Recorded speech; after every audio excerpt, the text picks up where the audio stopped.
અખિલ મહેશ્વરી સમાજ યુવા job group દ્વારા સમાજ સેવા માટે મહત્વપૂર્ણ પગલું લેવામાં આવ્યું.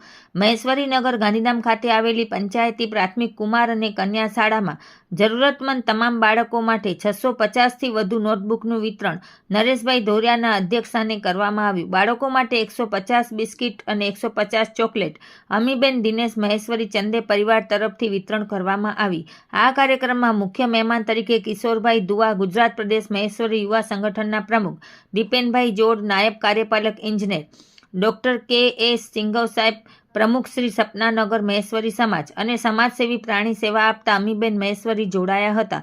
સ્કૂલના પ્રિન્સિપલ રમેશભાઈ સોલંકી અને શિક્ષકો તથા શિક્ષિકા બહેનોએ બધા મહેમાનોનું શાલ ઓઢાડીને સ્વાગત કર્યું. અખિલ મહેશ્વરી સમાજ યુવા જોબ ગ્રુપ તરફથી નરેશભાઈ ધોરિયા, કેતનભાઈ માંગલિયા, હિતેશભાઈ મહેશ્વરી, સંકેતભાઈ સિંઘવ, રાજેશભાઈ મુછડિયા, સુનિલભાઈ દેડા અને પ્રકાશભાઈ ચુયા હાજર રહ્યા હતા. આ સેવા કાર્યક્રમમાં ગ્રુપના સભ્યો અને આગેવાનોએ સાથે હાજર રહી વિદ્યાર્થીઓને નોટબુક આપીને અભ્યાસમાં સતત આગળ વધવા માટે પ્રોત્સાહન આપ્યું. આ પ્રકારની પ્રવૃત્તિઓ શૈક્ષણિક પ્રેરણા આપવા સાથે સમાજમાં સહયોગી ભાવનાને પણ વધારે છે.